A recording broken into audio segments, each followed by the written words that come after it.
Ito daw pong Lucky South 99 na kung tinatawag nila sa kanilang parlance na Park 3, Park 3. Ito daw po ang pinakatalamak, pinaka-prolific, pinakamasamang illegal na pogo at scam farm pagdating sa kidnapan at patayan. Isa pang kidnap victim sa illegal na Pogo Hub sa Porac, Pampanga nakatakas kaninang madaling araw. Lucky South 99, itinuturing na pinaka-notorious na illegal na Pogo at scam farm sa buong Pilipinas. Tubig sa ilang bahagi ng La Castellana, kontaminado na rin. Hindi naman kami naniniwala malakas ang ebidensya, which is kailangan yung patunayan. Bamban Tarlac Mayor Alice Go, formal nang hiniling sa ombudsman na bawiin ang suspensyon laban sa kanya. That's why we've been meeting and we want this to be felt as soon as possible. Obviously, it would be very desirous na even before the SONA mangyari to. And I don't think naman it's impossible. Pagbaba ng presyo ng bigas dahil sa rice tariff reduction inaasahan bago ang State of the Nation Address o SONA ni Pangulong Ferdinand Marcos Jr. Makeshift bridge sa pagitan ng San Mateo Rizal at Barangay Bagong Silangan sa Quezon City nasisira tuwing tag-ulan. Permanenteng tulay hinihiling ng mga residente.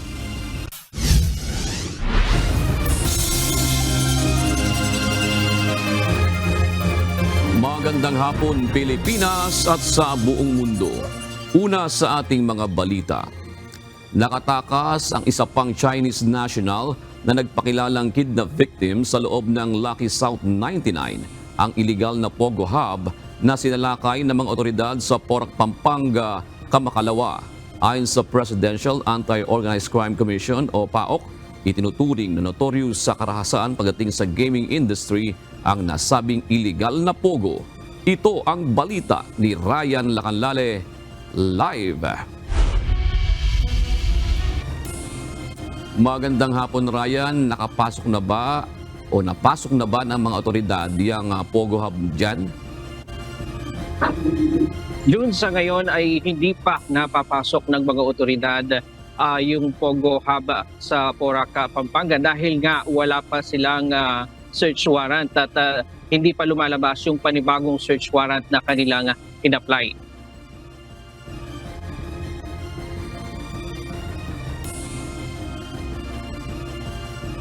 Ito daw pong Lucky South 99 na kung tinatawag nila sa kanilang parlance na Park 3, Park 3. Ito daw po ang pinakatalamak, pinaka-prolific, pinakamasamang pinakamasamang illegal na pogo at scam farm pagdating sa kidnapan at patayan. Pinaka-notorious ang Lucky South 99. Ito ang pagsasalarawan ng mga Chinese na nagtatrabaho sa mga gaming industry sa buong bansa. Batay ito sa ginawang investigasyon ng Presidential Anti-Organized Crime Commission o PAOK. Sa mga video na ito ng pag-torture ng mga Chinese sa kanilang mga kapwa Chinese, nagbase ang PAOK para applyan ng search warrant ang Lucky South 99 na nag-ooperate sa Porac, Pampanga. Pero ang pagsisilbi sana ng search warrant kahapon naging rescue operation dahil binawi ng nag-issue na judge ang search warrant. Doon po kasi sa original na warrant, hindi naka-indicate doon yung mga items to be seized. Kung kaya, kinansela po yun ng judge. Sabi ni judge, dahil nga may kulang doon sa warrant, i-cancel down niya muna. So, kinancel niya.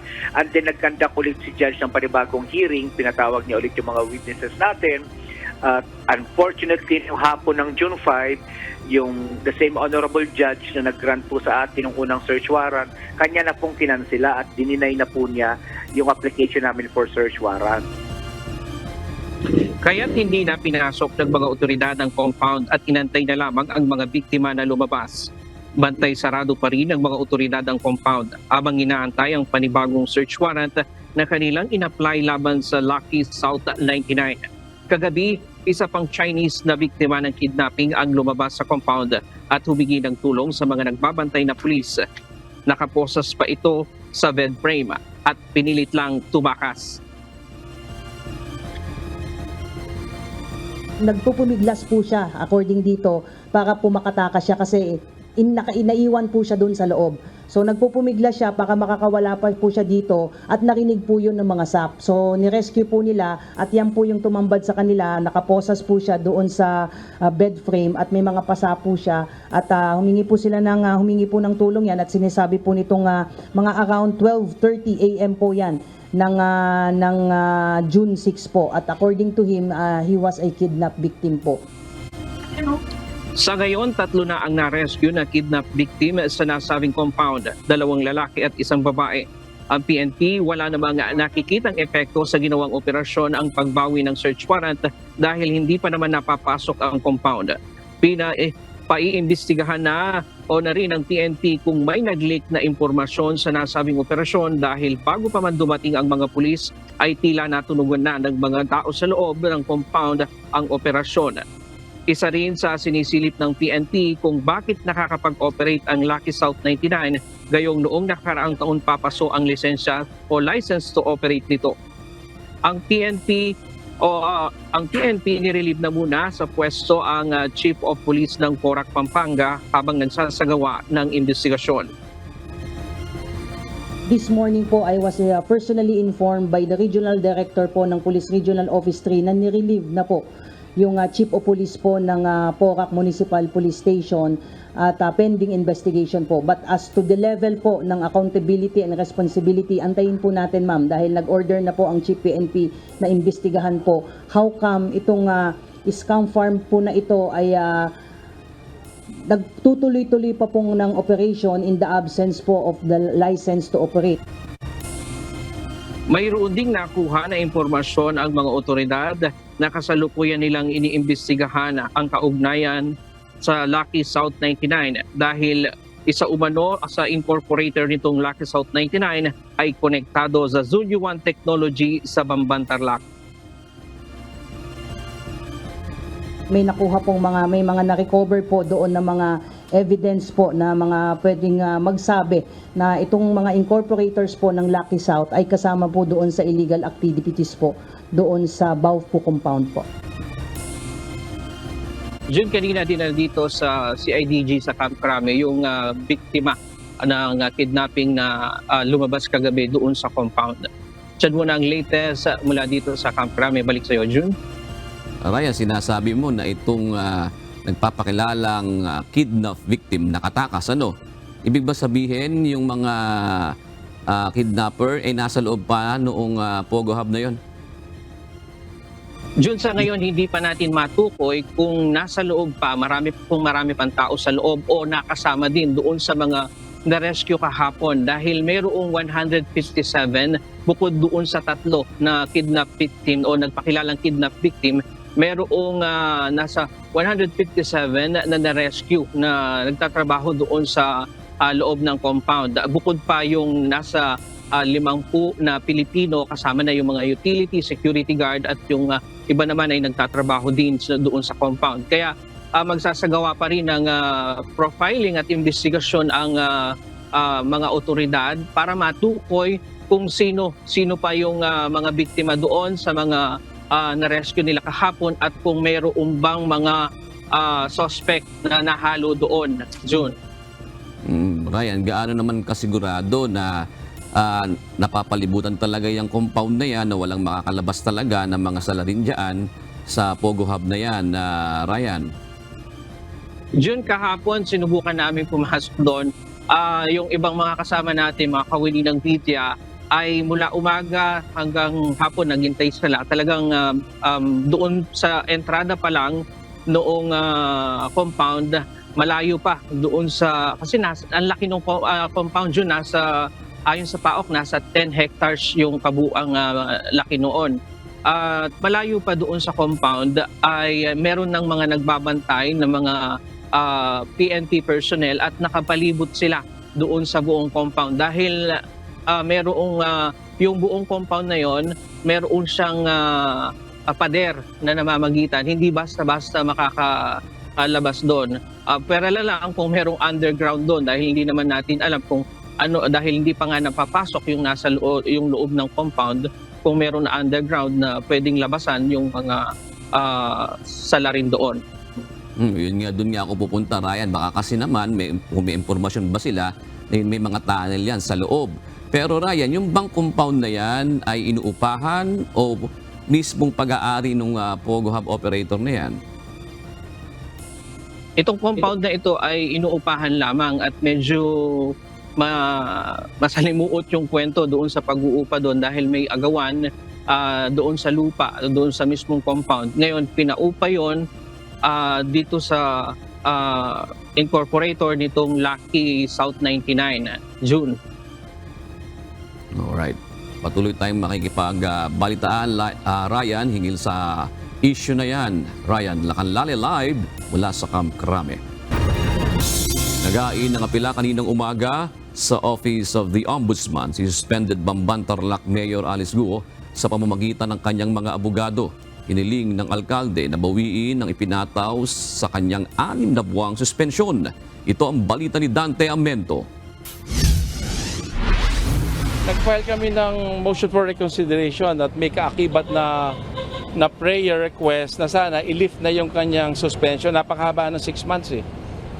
Formal nang hiniling ni suspended Bamban Tarlac Mayor Alice Go sa Office of the Ombudsman na ibalik siya sa pwesto. Ayon sa kanyang abogado na si Attorney Stephen David, napakatagal ng 6 na buwang preventive suspension na ipinataw sa alkalde. Paliwanag nito, wala namang malakas na ebidensya laban sa alkalde. Hindi naman kami naniniwala malakas ang ebidensya, which is kailangan yung patunayan. Nakikiusap kami na ma-lift agad yung suspension. Naghain kanina ng motion for reconsideration si Go sa Ombudsman sa pamamagitan ng kanyang legal team. Paliwanag pa ni Attorney David, ginampanan lang ni Go ang kanyang trabaho sa pag-i-issue ng Mayor's Permit sa Zune Yuan Technology Incorporated na nag-operate ng Philippine Offshore Gaming Operator o POGO. Kasama sa kanilang isinumite sa Ombudsman ang lisensya ng kumpanya mula sa Philippine Amusement and Gaming Corporation o PAGCOR. Isa lang naman ang kinakaso dito eh, yung pag-issue niya ng Mayor's Permit sa Zune Yuan POGO Ang problema, bakit hindi niya i-issuean ng Mayor's Permit yun? Kung ang aplikante compliant. Kasi meron tayong batas na Anti-Red Tape Act tsaka yung Ease of Doing Business. Pag hindi ka nag-issue ng Mayor's Permit, ikaw naman ang kakasuhan. Positibo ang kampo ni Go na pagbibigyan ng Ombudsman ang kanilang hiling kapag nakita ang kanilang punto. Naniniwala sila na walang makukuhang ebidensya laban sa alkalde kahit na siya ngayon ay suspendido dahil wala naman umano itong tinatago. Kaya nga kami nag-file ng request for lifting kasi we do not see to it na kailangan tapusin yung 6 months. Kung mapapatunayan naman ng Ombudsman na hindi naman ganun kalakas ang sinasabi nilang grave misconduct. Dante Amento, UNTV, News and Rescue. Diyos ang aming sandigan, serbisyo publiko ang aming pinahahalagahan.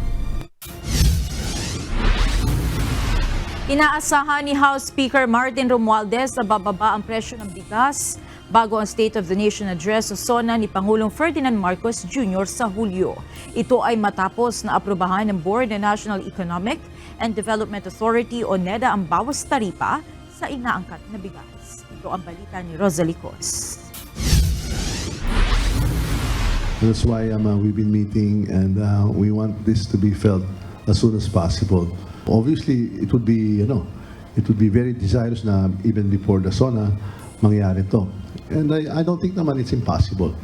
Nasa 5 hanggang 6 na piso ang posibleng ibaba sa presyo ng kada kilo ng bigas oras na maipatupad ang tapyas sa taripa ng imported rice mula 35 to 15% ayon sa Philippine Statistics Authority o PSA. Kaya naman suportado ng House of Representatives ang hakbang ng administrasyon ni Pangulong Ferdinand Marcos Jr. na rice tariff reduction.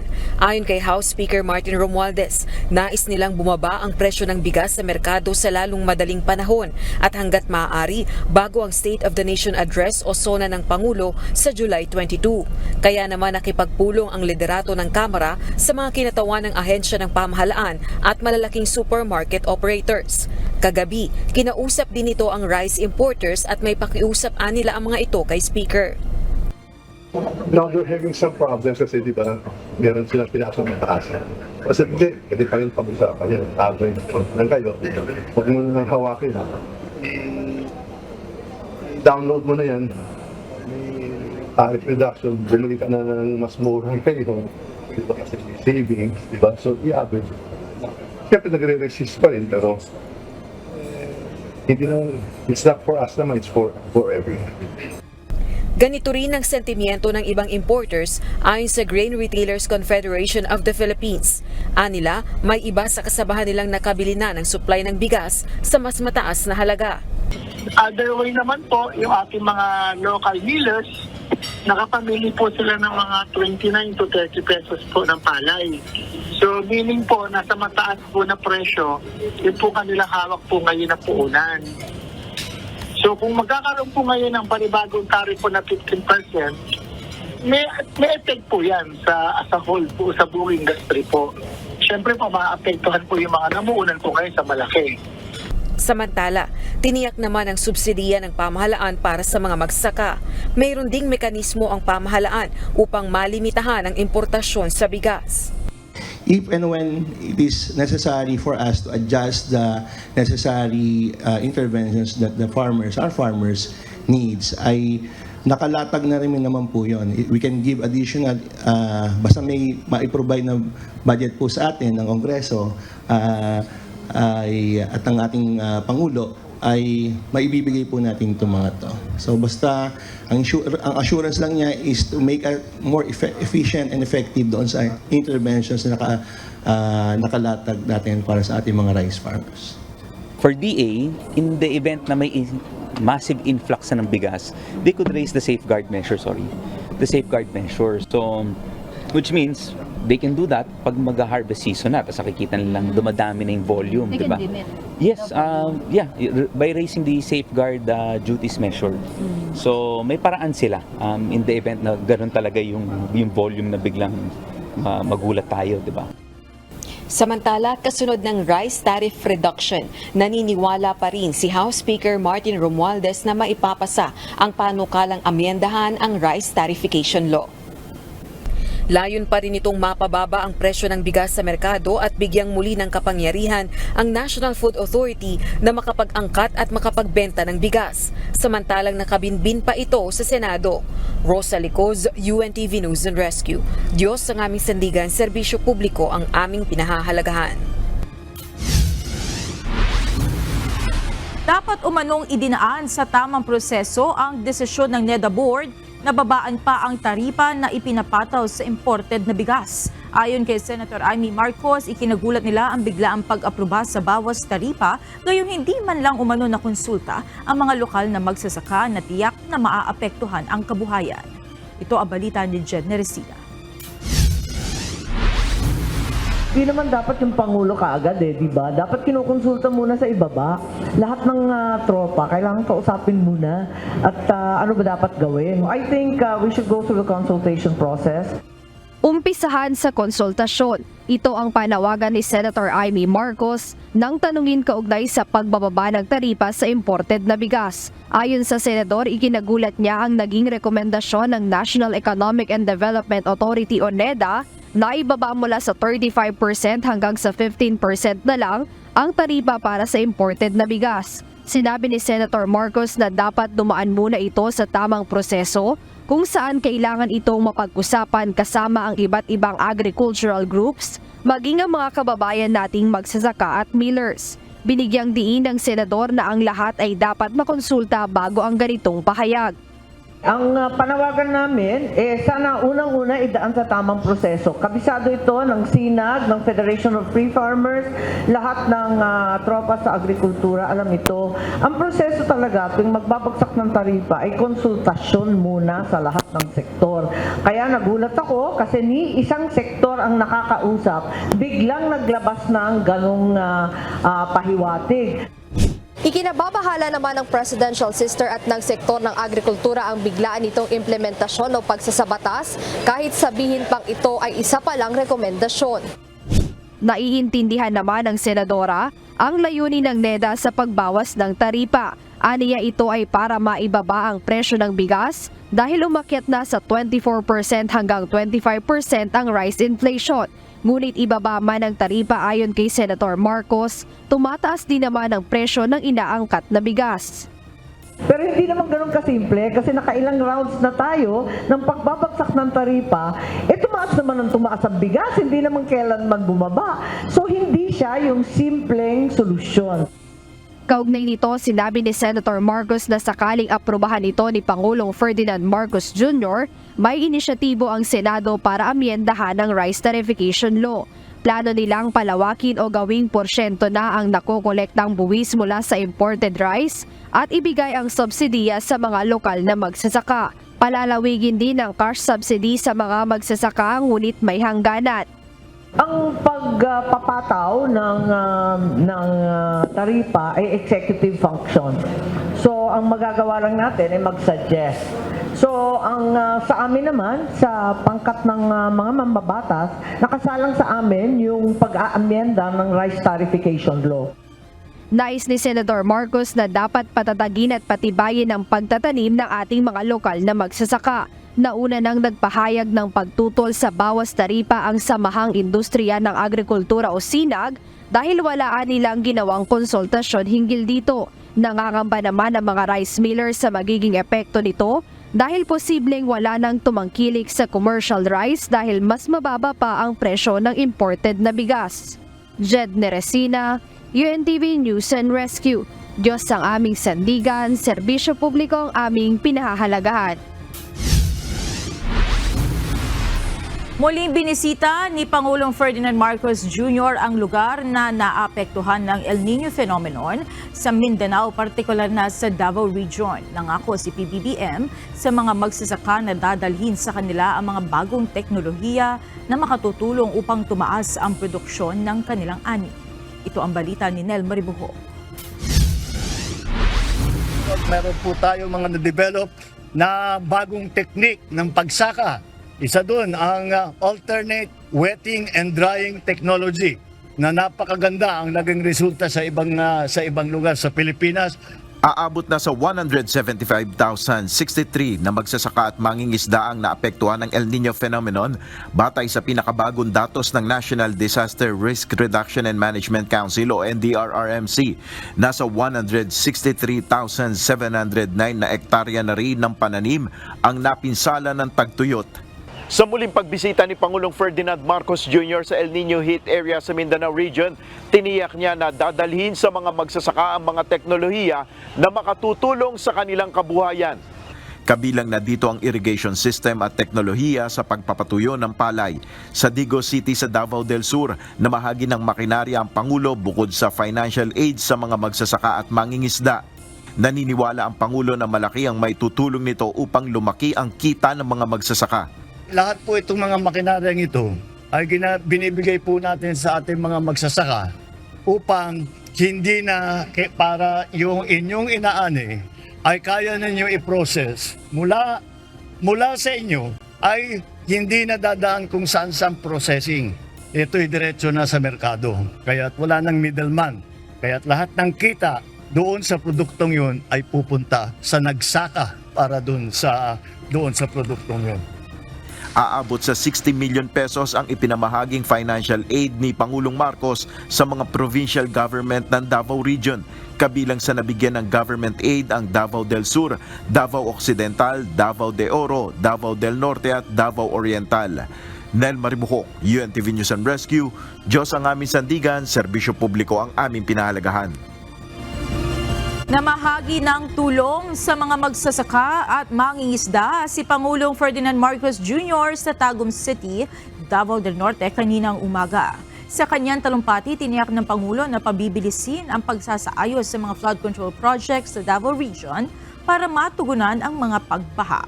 Ito ang balita nila Lane Moreno. Nagbigay na rin po ako ng direktiba sa DPWH sa Public Works na pabilisin ang pagkumpleto ng mga natitirang flood control project dito.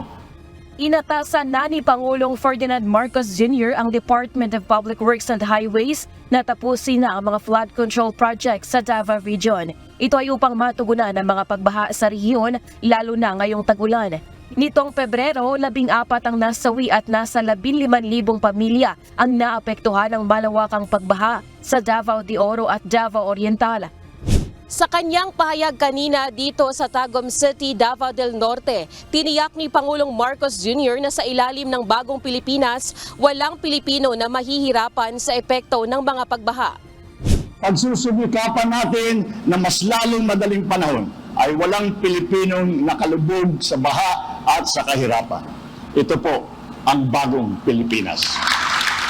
Maliban sa baha, magagamit rin niya ang mga itatayong flood control projects sa pag-iimbak ng tubig para naman sa panahon ng tagtuyot. Ang flood control project ngayon po ay hindi lamang para sa flood control. Nag-iipon din tayo ng tubig at para sa irigasyon, para sa freshwater supply ng ating mga iba't ibang household. At lalagyan po natin, kung kakayanin po, kung tama po, lalagyan po pa natin yan ng solar.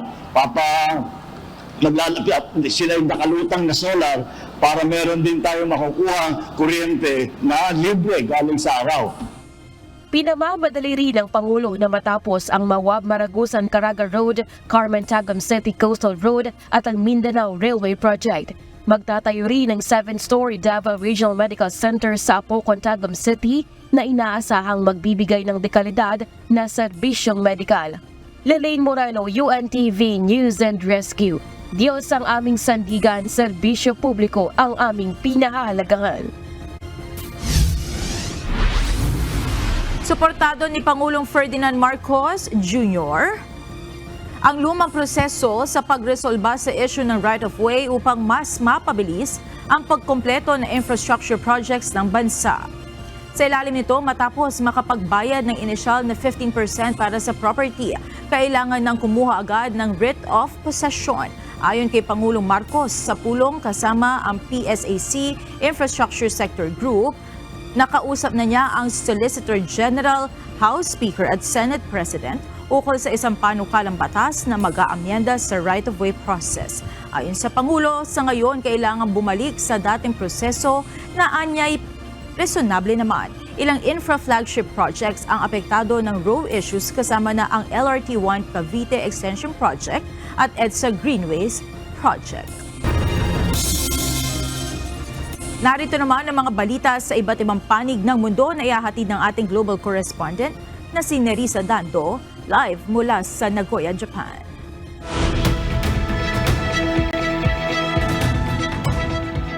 Nerissa, ano ba ang mga ginagawang hakbang dyan sa Japan upang masolusyonan itong issue sa pagbaba ng birth rate? May mga programa ba silang ipinatutupad? Magandang gabi sa inyo dyan sa Pilipinas, Monica. Actually, maraming mga programang ipinatutupad ang Japan para lamang i-encourage yung mga couples, married couples, at saka yung mga hindi pa nagpapakasal na couples para lamang i-improve or ma-boost ang birth rate dito sa Japan. Sa ilang mga prefectures ay mayroon silang mga programa na nag-iinganyo. Nagbibigay sila ng 400,000 yen para magpakasal ang isang couple. At yung pinaka-latest nga ay kahapon nagpasa ang Japan Parliament ng isang batas kung saan nagpapalawig ito ng monthly child allowance ng mga bata at nagpapalawig rin ng parental leave para sa mga may mag-asawa na nais magkaroon ng anak. At ang isa pa na gagawin ng Tokyo government ay magla-launch sila ng isang dating app na yung darating na summer.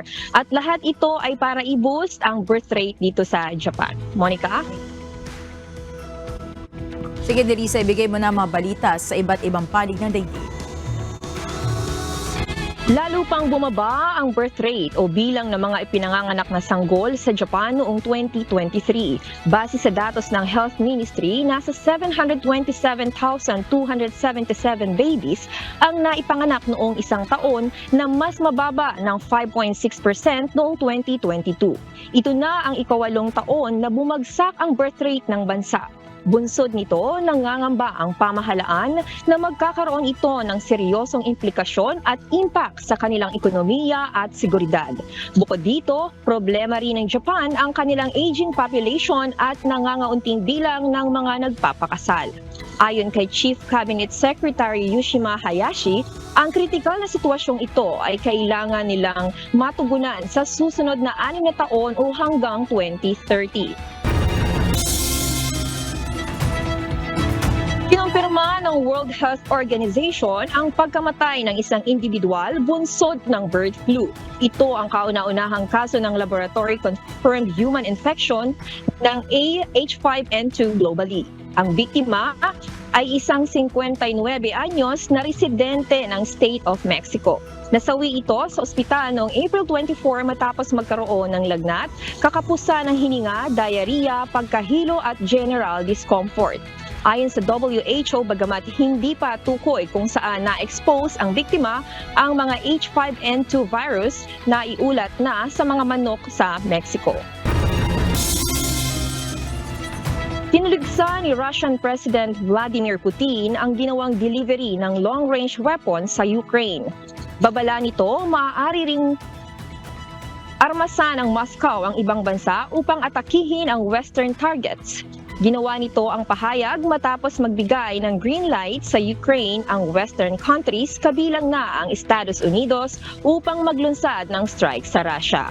Ayon sa Moscow, isang matinding pagkakamali ang hakbang. Kung si United Nations Secretary General Antonio Guterres ang tatanungin, dapat ipagbawal ang advertising ng fossil fuel industries. Ito ay upang maisalba aniya ang mundo sa climate change. Ayon kay Guterres, matagal nang binabaluktot ng coal, oil at gas corporations ang katotohanan at dinadaya ang publiko. Kung papaanong ipinagbawal aniya ang tobacco advertising dahil sa banta sa kalusugan, dapat ganun din ang fossil fuels. We must directly confront those in the fossil fuel industry who have shown relentless zeal for obstructing progress over decades. Inilunsad ng American Boeing Company ang Starliner capsule nito sa International Space Station na may kasamang 2 NASA astronauts. Ito ang unang pagkakataon na may lulang tao ang behikulo pagkatapos ng mahaba at komplikadong development program. Susubukin ni Butch Wilmore at Sonny Williams ang capsule sa isang misyong inaasahang magtatagal ng mahigit 1 linggo. Araw ng Huwebes, June 6, inaasahang lumunsad ang Starliner sa Space Station. At yan ang mga balita sa iba't ibang panig ng mundo. Mula dito sa Nagoya, Japan, ako si Nerissa Dando. Magandang gabi. Kinumpirma ng Philippine National Police na pulis ang may hawak ng M16 rifle na kabilang sa 5 sospek sa pamamaril kay Captain Roland Moralde. Sinabi din ng PNP na magkakamag-anak ang lahat ng sospek kabilang ang 3 sibilyan na makikita sa CCTV footage na bumabaril sa biktima. Ito ang balita ni Leia Ilagan. Kitang-kita po sa CCTV na lumapit po at naka-white t-shirt na may pistol. Yun po ay si Sergeant Ramalan. At yung isa naman po na may hawak po na Armalite po ay si Sergeant Balading po. Tukoy na ng Philippine National Police ang partisipasyon ng 5 suspect sa pamamaril kay Police Captain Roland Moralde noong May 2 sa Parang, Maguindanao del Norte. Ayon kay PNP Public Information Office Chief, Police Colonel Jean Fajardo, pulis ang makikita sa CCTV footage na may hawak na M16 rifle na nakasuot ng itim na t-shirt, puting short at nakabandolier. Pulis din aniya ang nakaputing t-shirt, naka-jeans at may hawak na pistol. May mga identification naman po, positive identification po, based po doon sa CCTV po na footage na na-recover po natin, pati na rin po doon sa iba pang mga witnesses na nag-identify po sa kanila. What is clear here is nag-positive po ma'am sila sa parapin test. In fact, si Sergeant Ramalan po ma'am ay parehong kamay po niya ang nag-positive po sa parapin test po, samantalang si Sergeant Balading po ay yung right hand naman po niya ang nag-positive po sa parapin test po. Sinabi ni Colonel Fajardo na magkakamag-anak ang mga suspect kabilang ang 3 sibilyan. Based po ma'am doon sa ibinigay po sa ating record po ma'am, ay maliban dun sa 2 pulis ay yung mga iba pa pong sibilyan ay na-identify din po at lumalabas po ma'am na reportedly ay kaanak din po nung napatay po ni Captain Moralde po. Kinumpirma din ng PNP na naisampa na nila sa Ombudsman ang reklamo laban sa Assistant Public Prosecutor ng Parang Maguindanao del Norte. Naisampa na rin po natin yung kasong sa Ombudsman at ang naging ground po ng ating dismissal is yung perceived bias po nung Assistant Public Prosecutor na it should have been prudent on her part na mag-inhibit po considering yung kanyang close association po dito sa dalawang police suspects po. Sa ngayon, aniya, ay hinihintay pa nila ang desisyon ng Department of Justice sa inihain nilang mosyon para mailipat ang kaso ng pagpaslang kay Captain Moralde sa Metro Manila mula sa Parang. Leia Ilagan, UNTV, News and Rescue. Diyos ang aming sandigan, serbisyo publiko ang aming pinahahalagahan. Nagpapatuloy ang investigasyon ng National Capital Region Police Office at ng PNP Anti-Kidnapping Group sa 4 na pulis na sospek sa pagdukot sa 4 na dayuhan sa Pasay City noong June 2. Ayon kay PNP Public Information Office Chief Police Colonel Jean Fajardo, inaalam ng mga otoridad kung sangkot din ang mga ito sa 2 hanggang 3 pang kidnapping cases. It appears po based po sa backtracking po ng AKG, may tinitignan po silang 2 o 3 pang similar case na ganito din po yung modus operandi to determine and establish whether this same group of PNP personnel and their other civilian cohorts are also the same person involved in these 3 to 4 cases na being investigated by AKG po.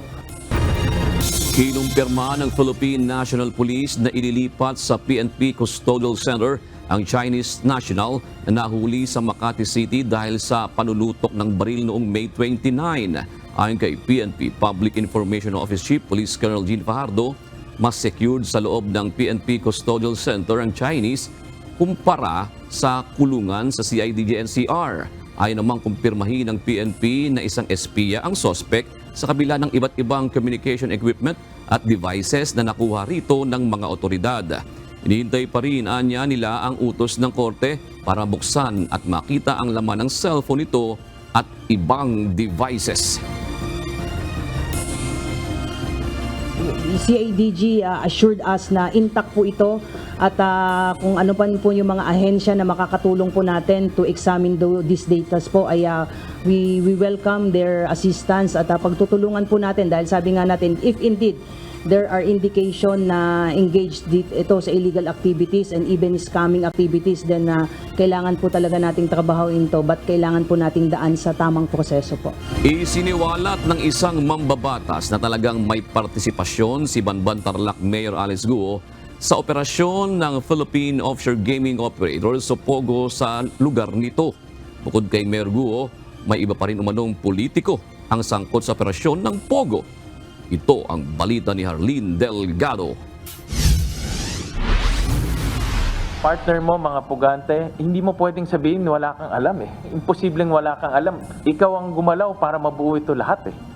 Kumbinsido sa Senator Sherwin Gatchalian na talagang may kinalaman si Bamban Mayor Alice Guo sa operasyon ng Nereida Pogo Hub sa mismong bayan nito sa Tarlac. Kasunod ito ng isinagawang executive session ng Senate Committee on Women, Children, Family Relations and Gender Equality kasamang ilang ahensya ng gobyerno kahapon. Ayon kay Senator Gatchalian, hindi na maitatanggi ng alkalde ang kanyang partisipasyon dahil nakapangalan umano mismo sa kanya ang ilang dokumento para sa operasyon ng Pogo Hub. Bukod dito, lumalabas din umano na may koneksyon ng alkalde sa mga ahensya ng gobyerno. Yung application sa PLDT for internet, siya ang nakapangalan doon. Nakita ko yung bill, 120,000 per month. Hindi ito yung pangbahay na application. Ito yung application niya para sa Pogo facility. So, ang punto ko doon, meron siyang active participation para mabuo yung Pogo. So, hindi natin matatanggal yung ebidensyang yun. Lumalabas na merong konkretong ebidensya na may link siya sa mga criminal syndicates na nag-organize nitong Pogo sa Bamban. So, meron siyang link dito sa mga organized crime. Meron ding mga information na siya mismo gumagalaw para magkaroon ng connection sa iba't ibang mga ahensya. Sinubukan din daw hanapin ng opisina ni Senator Gatchalian ang contractor ng Pogo Hub para malaman kung sino ang tumanggap ng bilyong-bilyong pisong halaga para sa pagpapatayo ng mga gusali pero hindi umano nila ito mahanap. For now, it's a dummy company. Yung pangalan ng construction company, Howley Builders and Construction Company. Nung pumunta kami sa Binondo, dahil doon yung registered address, walang ganun na opisina.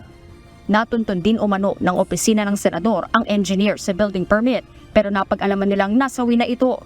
Nung pinuntahan namin siya, apparently namatay na rin siya. No? May 17 siya namatay. This year, sir? This year. Siya yung pumiperma ng mga plano na ginawa ng mga Chinese. At inamin rin ng pamilya na yon. But ang cause of death is heart attack.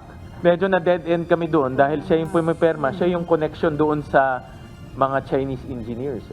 Batay din umano sa investigasyon ng intelligence agencies, hindi lang si Mayor Go, kundi may iba pang politiko ang sangkot sa operasyon sa Pogo Hub sa Bamban. May mga pangalan kasi doon at mayroong web na pinakita at may mga politicians, enforcers, criminal syndicates, even businessmen. Kumukuha pa sila ng further intelligence. So it's hard to say it now, but ang only pwede kong sabihin meron pang kasamahan na iba na politiko rin. Sa ngayon, inapila ng kampo ni Mayor Go ang ipinato na suspensyon ng ombudsman. Pero si Senator Gatchalian, kumbinsido na hindi ito kakatigan ng ombudsman dahil malakasaan niya ang inihaing kaso laban sa alkalde. Punto pa niya, mapanganib kapag naalis ang suspensyon ni Mayor Go dahil posible umano nitong maimpluwensyahan ang investigasyon. Delikado na ma-lift yung preventive suspension dahil gusto natin pati yung mga nagtatrabaho sa municipal hall ng Banban magsalita. Siyempre kung mayor ka, matatakot yung mga nagtatrabaho doon na magsalita. At gusto natin patawagin rin yung mga ibang nagtatrabaho doon para ibigay yung impormasyon sa atin kung ano yung kanilang nalalaman, ano yung kanilang nakikita at sino yung nag-uutos sa kanila. Muling nanawagan si Senator Gatchalian kay Pangulong Ferdinand Marcos Jr. na ipagbawal na ang pogo sa bansa. Lumalawak na yung kanyang galamay. At ang kinakatakutan ko, baka umabot sa punto na hindi na natin makokontrol itong mga ito, sila na ang kokontrol sa gobyerno natin. Harleen Delgado, UNTV News and Rescue. Diyos ang aming sandigan, serbisyo publiko ang aming pinahahalagahan. Karaniwan na lamang umano na tinatangay ng malakas na agos ng tubig sa ilog ang tulay na daanan ng mga residente sa pagitan ng Barangay Bagong Silangan sa Quezon City at Barangay Santa Ana sa San Mateo, Rizal. Kaya hinihiling ng mga residente na sana ay magkaroon na ng permanenteng tulay sa ilog dahil sa dami ng tumatawid dito. Ito ang balita ni JP Nunez. Talagang nakasanaan na namin ito na talagang tuwing tagulan, bangka. Pag taginit, tulay ang ginagawa nila. Sa lakas ng ulan kahapon, tinangay ang makeshift bridge na tinatawiran ng mga taga-Barangay Silangan, Quezon City at Santa Ana sa San Mateo, Rizal. Inanod ang tulay at nagkalat ang mga piraso ng kahoy nito sa gilid ng ilog. Ayon sa mga residente, kapag panahon ng tag-init, regular talagang naglalagay ng temporary bridge ang mga residente dito. Kung walang tulay, iikot ang mga residente sa batasan, sasakay ng tricycle at jeep. Mas magastos at mas tatagal ang oras ng biyahe. Shortcut na po ito, papuntang school. Mas mabilis dito, hindi abutin ng kalahating oras. Kasi pag papunta doon, habang nakagad yung tricycle dito. Dahil bumagsak na ang tulay, balik ulit ang regular na hanap buhay ng ilang residente na ihatid ang mga tatawid gamit ang bangka. Itong pagbabangka, regular na hanap buhay na ng mga residente dito kapag panahon ng tag-ulan. Ang sistema dito, kada tawid ng isang pasahero, magbabayad sila ng 10 piso. Ang hiling ng mga residente, sana magkaroon na rin ng permanenteng tulay sa lugar dahil araw-araw na maraming nagpapabalik-balik dito para sa pagpasok sa eskwela at trabaho. Maraming tumatawid kasi dito. May mga trabaho dyan, mga taga Quezon City. Ganon din yung mga taga San Mateo. Tulay po talaga konkreto. Ang tulay na hindi na siya nasisira pag bumaha. Ang bawa bakal o sementado, gano'n sana. Dahil nga po pag halimbawa may tulay lang, pag ulan, nawawas out na siya. Ayon sa kapitan ng barangay Bagong Silangan, wala pa talagang konkretong plano sa paglalagay ng permanenteng tulay sa ilog. Malaking proyektoan niya ito dahil aabuti ng 1 kilometro para idugtong ang kanilang barangay papuntang San Mateo. Hindi rin basta pwedeng itayo ang tulay dahil nangangailangan ito ng matibay na pundasyon dahil sa lakas ng ragasa ng ilog tuwing malakas ang ulan. Bukod dito, 2 LGU rin ang dapat kumilos dahil nasa boundary ng 2 lugar ang ilog. Wala pa tayong timeline, dapat tayong konkretong plano. Malawak kasi yan, hindi basta-basta gagawin yan. Sa barangay level, kulang sila sa pondo para magtayo ng permanenteng tulay kaya iniakyat na nila ito sa city level at naghihintay lang ng posibleng proyekto. JP Nunez, UNTV, News and Rescue. Diyos ang aming sandigan, serbisyo publiko ang aming pinahahalagahan.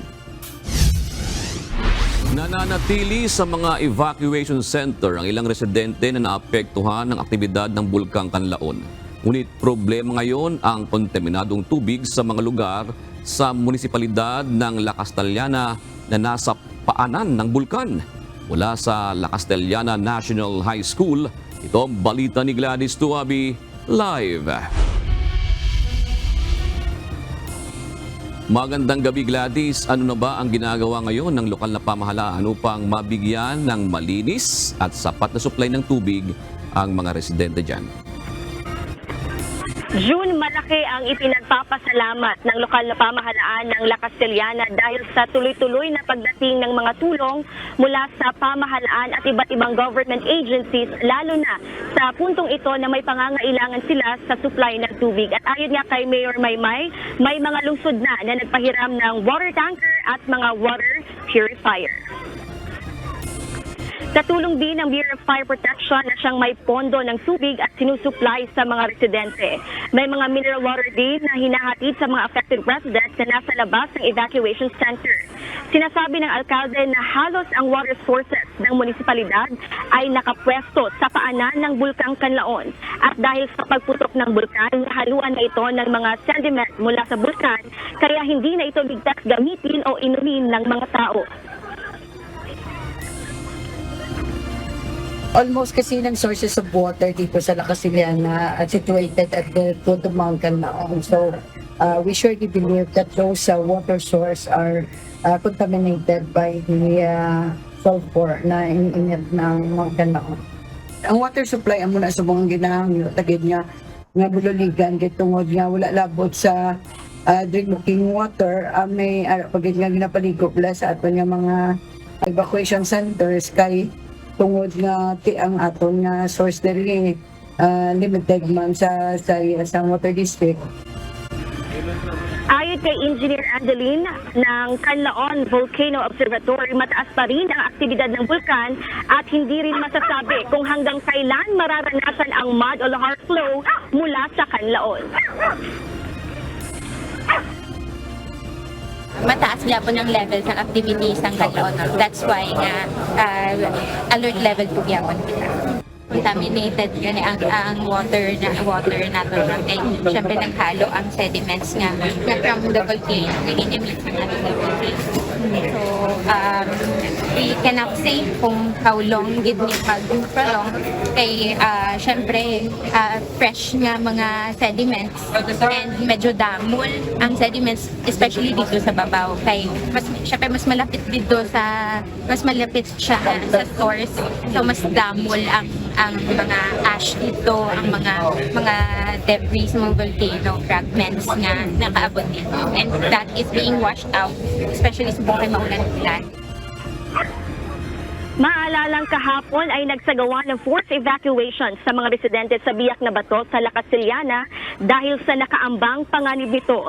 Kanina naman ay naiulat ang mud flow sa Gintugdan sa La Carlota City. Sa kasalukuyan, 409 families na at higit 1,000 individual ang ngayon nasa evacuation centers ng La Castellana. At June, posible daw na matagdagan pa ang bilang ng mga evacuees dito sa La Castellana habang tuloy-tuloy ang aktibidad ng Bulkang Kanlaon. June?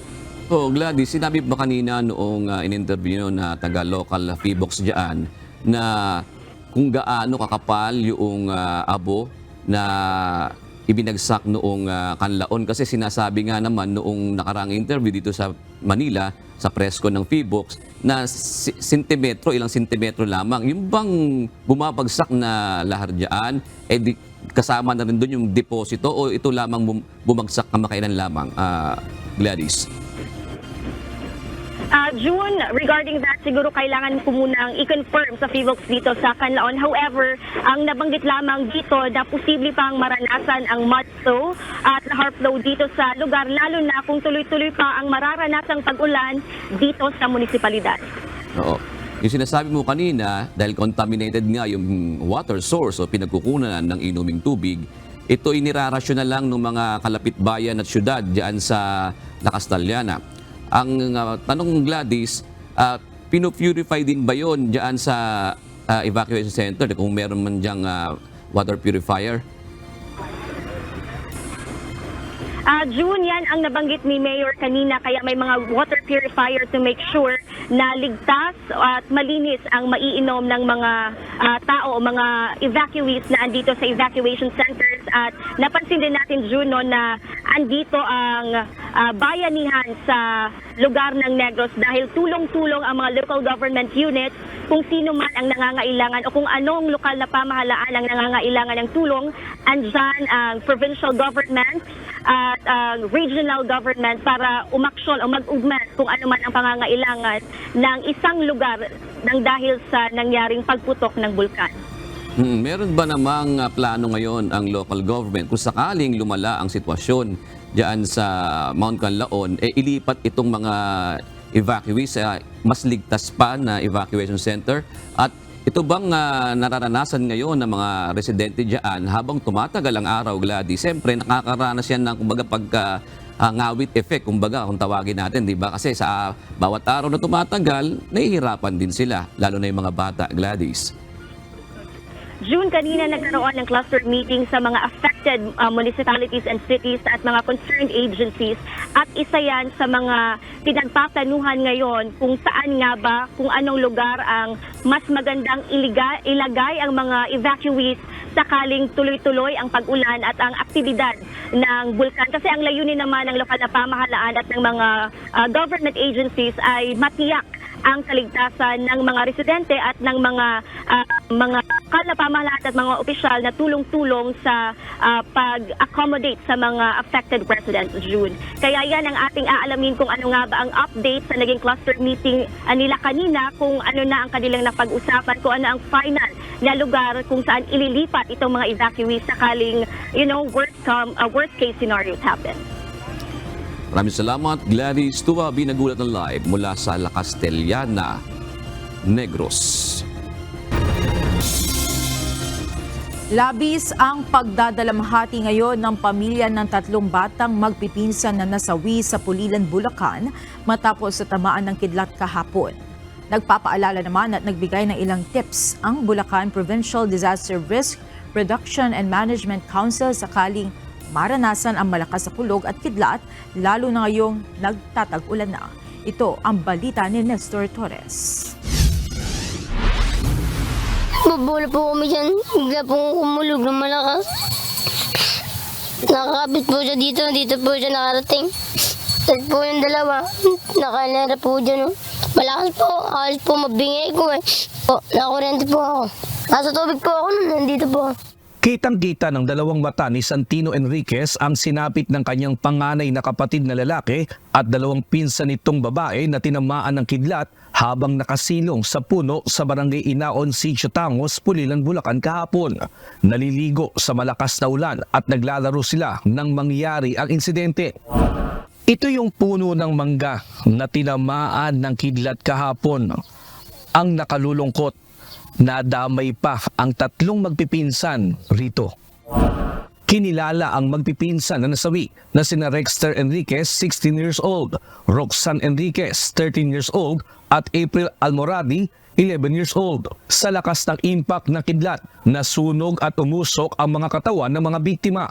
Nakayakap po sa puno sila nun eh. Pagkuha ko po ng bola doon, nung narinig ko po na pumutok po nun eh. Nabingi nga po ako eh. Tapos po nung ano na yun eh, nakita ko po nung pagharap ko pong ganun, muusok po yun sa bandang ganto nila.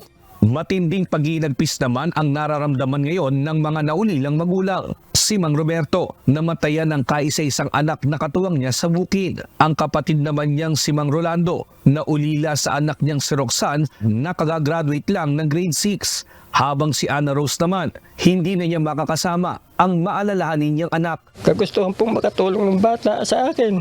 Huminto po siya ng pag-aaral para lang pong makakatulong siya sa akin sa pagsasaka. Noong araw nga po na yun, bago mangyari yun, lumabas pa po kami ng bukid at nag-spray kami ng palayan. Para sa magulang, buhay ng anak. Tapos ganun lang mangyayari. Kapakabait yung bata niya. Sa enrollment nga po, nagpapabili ng cellphone. Sabi ko, sige, bibili kita. Hindi naman po niya nahintay na. Conduct award niya po siya, natuwa nga po, sabi sa akin, Nay, huwag kang umuwi. Kasi sabi ko, naku, uwi na ako. Sabi niya, Nay, huwag kang umuwi. Bakit? May award ako, ayaw ko pong maniwala.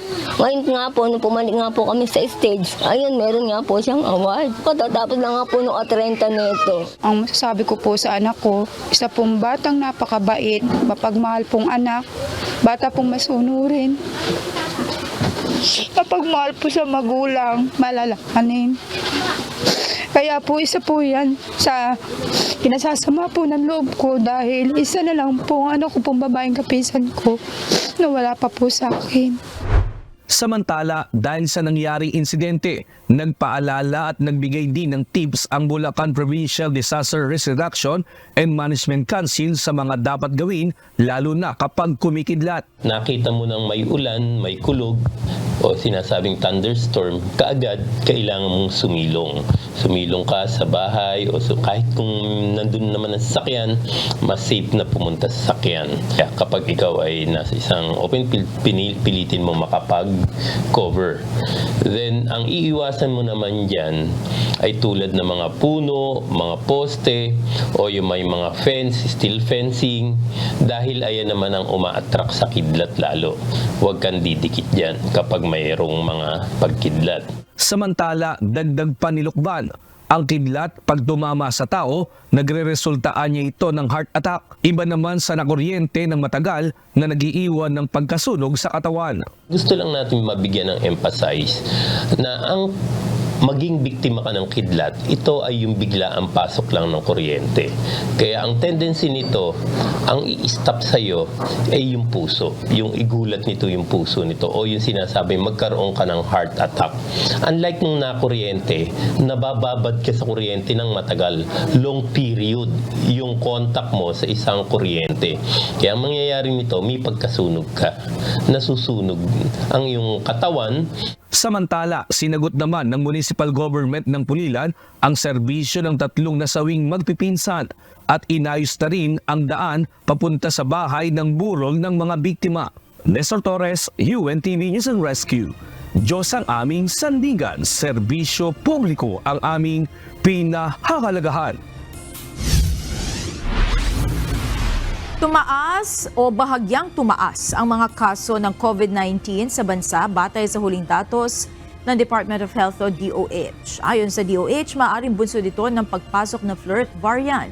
Bunsod nito inirekomenda ng isang infectious disease expert na bakunahan ng mga vulnerable sectors laban sa mga bagong variants. Ito ang balita ni Asher Cadapan Jr. Mga 2 to 3 months ago, wala, zero halos ang aming admissions. But for the past 3 weeks na medyo tumaas, nag-admission kami na minsan, initially 5, naging 10, hanggang sa naging 15 ang admissions. Ramdam ng mga pribadong ospital ang bahagyang pagtaas ng COVID-19 cases sa bansa sa mga nagdaang araw batay sa tala ng Private Hospitals Association of the Philippines Incorporated o PHAPI. Ayon kay PHAPI President Dr. Jose Rene de Grano, karamihan sa mga ito ay mild o hindi malubha ang sintomas, ngunit inirekomendang magpa-ospital dahil kabilang sila sa vulnerable population. Kinumpirma naman ng Department of Health ang bahagyang pagtaas ng mga kaso sa mga nakalipas na araw. As of May 27, only 14%, 14% ng mga dedicated COVID-19 ICU beds ang okupado.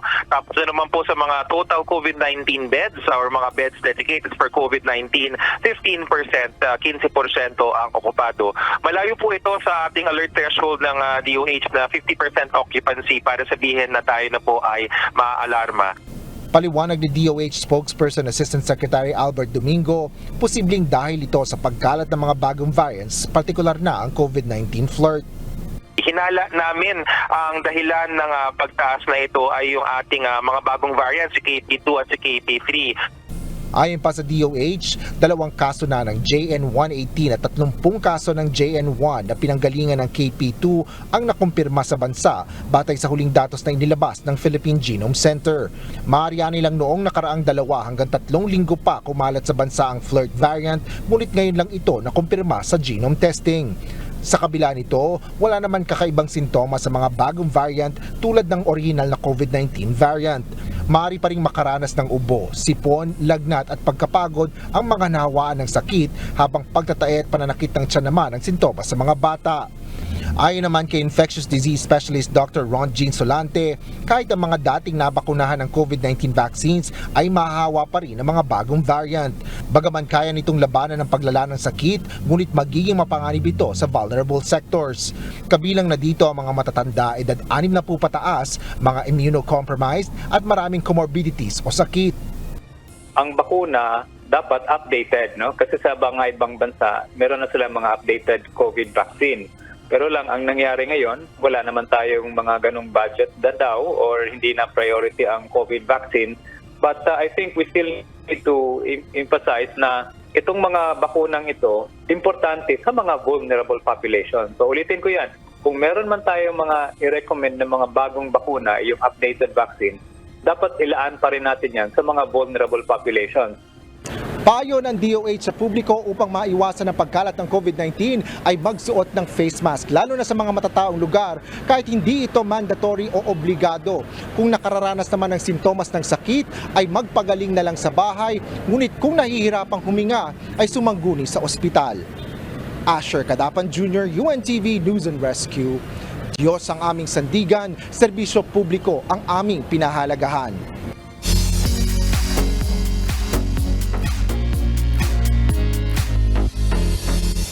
Pumirma ng 5 taong kontrata sa KDR Music House ang 8th P-Pop Awards Indie Artist of the Year na si Esay Belanio. Kabilang na ang mga musika ni Esay sa mga aabangan sa mundo ng OPM na tiyak na magpapantig at magbibigay inspirasyon para sa lahat ng music lover. Ito ang balita ni Catherine Brown.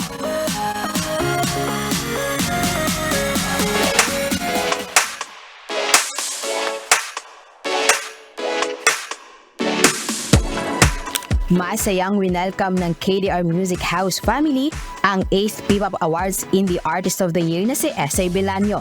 Matapos ang contract signing nito kahapon, 5 taong kontrata ang nilagdaan ni Esay sa KDR Music House.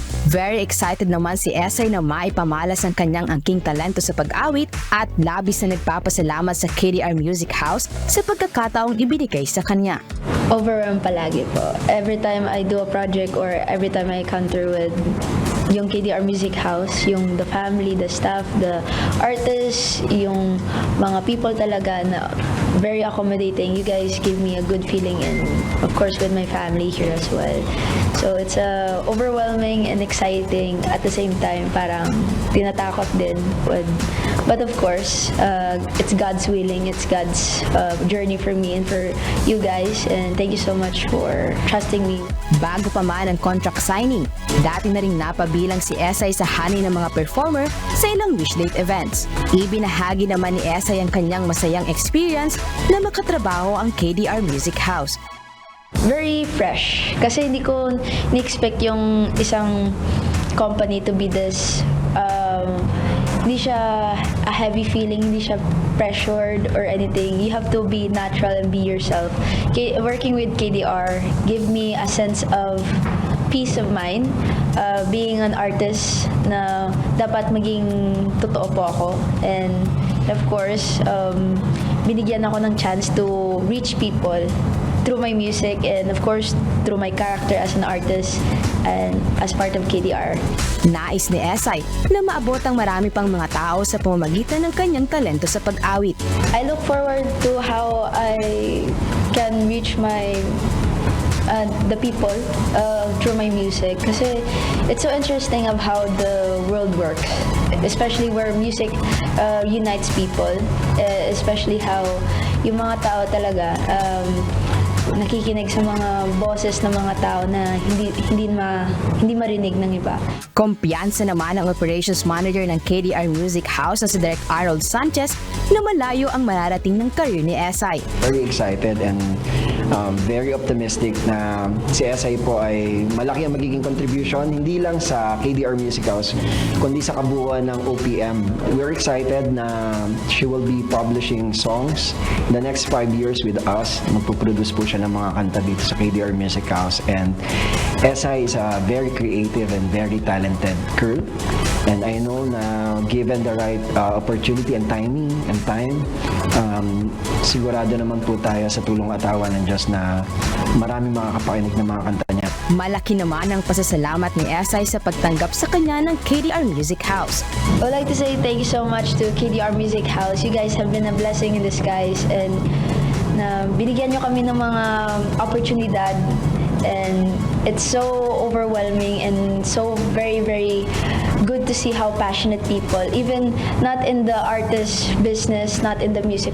Bukod sa mga bagong awitin na ilalabas ni Esay, isa rin siya sa mga aabangang performance sa launching ng Wishbest South Korea sa darating na linggo, June 9.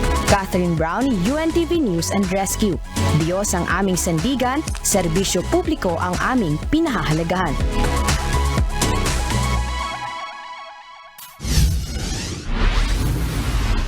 Nominado ang P-Pop Kings na SB19 sa gaganaping Nickelodeon Kids Choice Award 2024 para sa Favorite Asian Act category.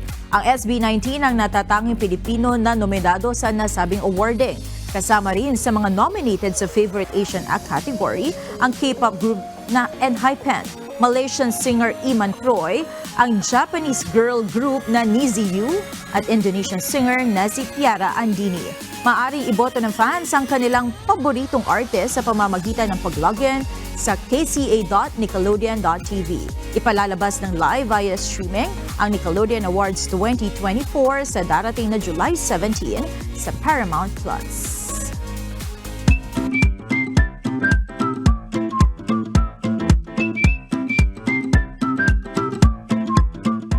Agad na po nating i-shout out ang ating mga kausi ngayong araw po ng Huwebes. Gaya po ni... meron bang mensahe yan? Meron siyang komentaryo. Tungkol sa Higil sa taripa sa bigas. Sabi po ni Richard Alvarado, mas mabuting ang bumaba ang presyo ng bigas para sa aming mga mahihirap. Ayun. Siyempre, pagka mahirap ka, kailangan tayong mababa ang presyo. Hindi mo kakayanin pag tinaas pa yung presyo ng bigas, di ba? Pagka mahirap ka. Oo, magkano na ba pinakamura ngayon? May 50 plus ba? 50 plus. 50 plus, no? Oo. Sabi naman ni Melski, parehas ba to na issue? Pabor sa amin yung pagbaba ng taripa ng bigas, lalo na binibili naming Vietnam rice. 1,600 pesos per 25 kilograms sa. Isang sako. At salamat nga po sa ating po mga kausi. Ito po katulad po ni Azada Erickson, si Rich Alfante, si Wilfredo P. Barcelona. Maraming salamat din kay Don Roberto Jose, Toti Malones, Georgie Aquino. Babating ko lang din ang aking may bahay ng maligayang kaarawan. Oo, kay Miggy Tanto. Magkita tayo in a while. Oo, yun. And happy birthday. Magmadiin niya magkita tayo in a while. Baka nag-aabang na sa babae.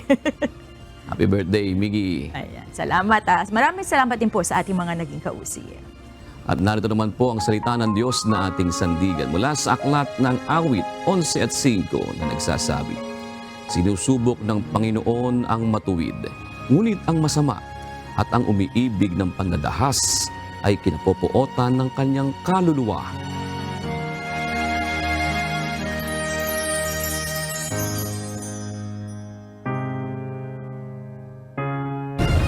At yan ang kabuuan ng ating balitaan ngayong gabi. Aming inilahad ng buong katapatan kung paano namin nasaksihan kayo po'y makapagtitiwala ng aming nakita at narinig, ang aming ibinabalita.